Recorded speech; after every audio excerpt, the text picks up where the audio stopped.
Laidą pristato Medicinos diagnostikos ir gydymo centras. Atidumas gydo. Labai užjaučiu visus, kurių šiąnakt mažyliai prastai miegojo ir jums teko keltis kas kelios valandos. Jei tai vienadienis atvejis, nieko baisaus. Tačiau jei tokios nemigos naktis kartojasi dažnai, raginu įdėmiai išklausyti šio reportažo informaciją. Galbūt čia rasite pagalbą.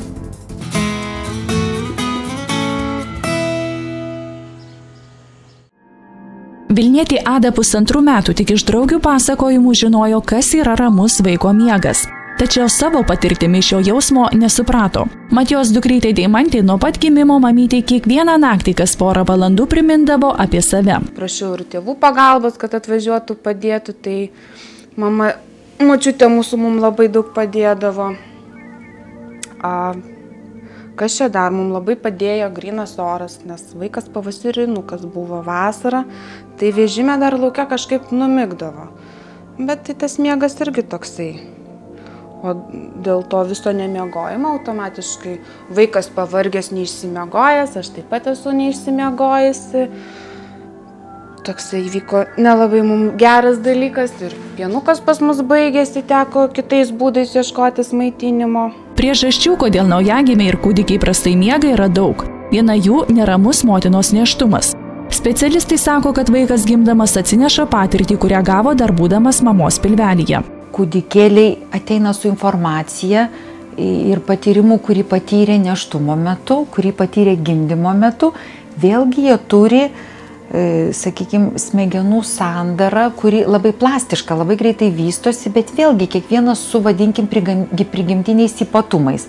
Ir vieni turi labiau vienokių polinkių ir reagavimo, sakykime, kiti kitokių. Ir vieni gal per jautrų pilvuką, kiti per jautrų miegą, kiti dar kokiom kitom kūnelio reakcijom reaguoja, kai jam būna neramu vaikučiai. Nėštumas buvo labai neramus iš tikrųjų. Labai daug įvairiausių problemų buvo. Ir visame tame pasekoje vaikas nemiegojo naktimis ir labai ilgai. Iki metukų visiškai beveik naktimis nemiegodavo ir keltis reikėdavo ir su užmigimu buvo daug problemų, todėl tas pietų miegas vykdavo dažniau negu 2 ar 3 kartai per dieną. Anot specialistų labai svarbu ištirti vaiko mikroaplinką. Tėvai turėtų būti atidesni ir stengtis atpažinti vaikučio duodamus signalus. Tuomet bus galima tinkamai juos reaguoti. Bandėm ir tuos kompresus dėti, ir arbatom girdyti, ir lašiukais visais, bet tai nelabai kas tam padėjo iš tikrųjų. Ir ant rankų šupavom ir nešiojom ir į vežimą bandėm dėti, ir lovai migdėme, ir lauke, ir su mašina vežiodavom, vis viena vaikas užmiega, bet nemiega ilgai.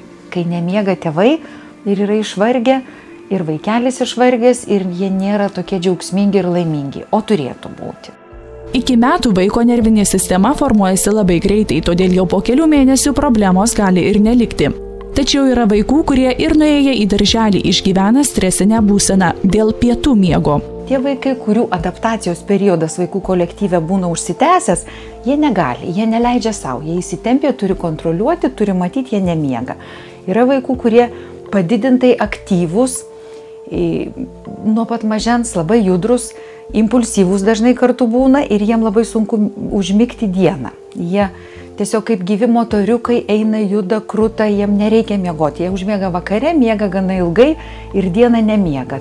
Specialistai pastebi liūdną tendenciją, kad vis daugiau mokyklinio amžiaus vaikų eina miegoti vėliau nei vidurnaktį. Tuomet jiems trūksta miego ir jie jaučiasi pavargę, suirzę, skauda galvą. Be to dažnas vaikas prieš miegą sėdi prie televizoriaus arba kompiuterio. Žmogaus organizmas ir vaiko organizmas juk nėra kaip kompiuteris, kad išjungia arba yra programa miegoti, neslip, uždeda ir sakykime, eina miegoti.